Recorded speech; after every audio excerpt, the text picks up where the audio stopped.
Svédországból az értelmi fogyatékos magyar lány Fruzsina megmentéséért már Magyarországon is demonstráltak. A Fókuszban korábban már többször is foglalkoztunk Fruzsina ügyével. Köszöntöm Önöket! Hittünk a nyilvánosság erejében és a szeretet a családi kapcsolatok erejében is. A lány Svédországban él, szülei meghaltak, ezért a nagynénye gondoskodik róla. A svéd ítélet szerint bármikor kitoloncolhatják. Az utolsó szalmaszába kapaszkodva nagynénye Budapestre jött, hát ha itt még tenni tud valamit.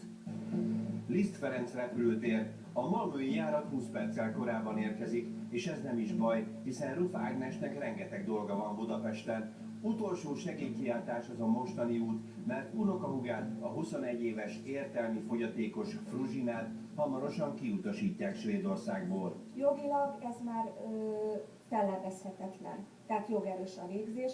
Fruzsinának most kerestek egy hivatalos gondnokot, csak azért, hogy törvényesen ki tudják utasítani az országból. Most először pillanthatunk bele Fruzsina svédországi hétköznapjaiba. Ezeket a felvételeket kifejezetten a kérésünkre készítette nagynénye és néhány osztálytársa. A Herceg utca 29 hónapja tart már a lány feje fölött. A tét, hogy nagynényénél élhet-e tovább Svédországban, vagy haza kell jönnie Magyarországra, ahol nincs közeli rokona. A 60-65-ös IQ-jú, enyhén szellemi fogyatékos lány havonta mintegy 50 000 forintnyi segélyt kap a svéd államtól. Az ügy tehát nem a pénzről szól. A svéd hatóságok egyszerűen nem fogadták el, hogy nagynénye könyvelőként keresett jövedelméből képes eltartani Fruzsinát. De mi lesz vele, ha tényleg kiutasítják? Én úgy gondolom, hogy akkor el fogják őt vetni egy intézetbe. Gondolom, hogy meg lesz az alapgondoskodás, az alapeljárás. De viszont egy családot nem tudnak neki nyújtani.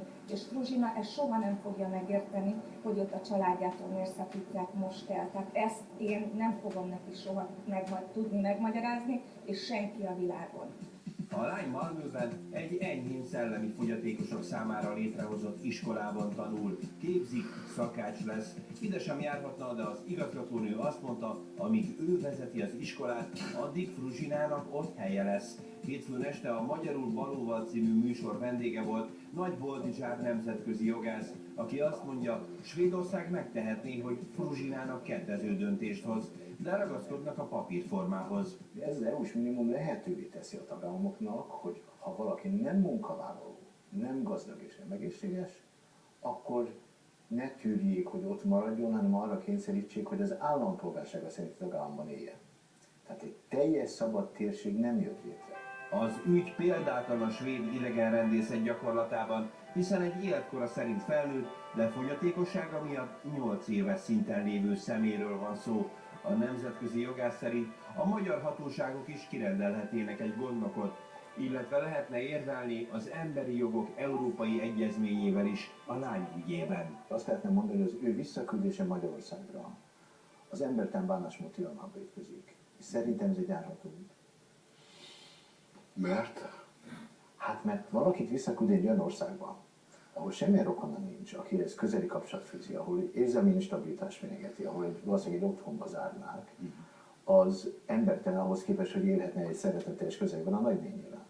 Ha Fruzsina nem lenne fogyatékos, semmi akadálya nem lenne a svéd munkavállalásnak és letelepedésnek. Ha egészséges vagy jómódú lenne, szintén maradhatna. Pedig a nagynéni biztos benne, hogy a lány így is kapna munkát, ő pedig mindenben támogatná. Mégis a legvalószínűbb, hogy hazaküldik. Ágnes ezért szervezett ma délutánra demonstrációt a budapesti svéd nagykövetséghez. Ez az utolsó segélykiáltás, mivel hogy Fruzsinának megvannak számlálva a napjai, akármikor megkaphatja ezt az utolsó gondnokot, és akkor őt törvényesen ki tudják utasítani. Ez most azért is egy hátulütő, mert ezt a gondnokot vissza lehetne mondani akármikor, de már nem lesz rá idő. Amíg Ágnes Magyarországon van, a 21 éves Fruzsinára 19 éves unokatestvére vigyáz, és most ezt a lányt akarják elszakítani a családjától. Ha tényleg végrehajtják az ítéletet, Fruzsinának hamarosan csomagolnia kell, és egy szál bőröndel egyszer csak ott fog állni a budapesti reptéren, ahonnét egy intézetbe kerül majd.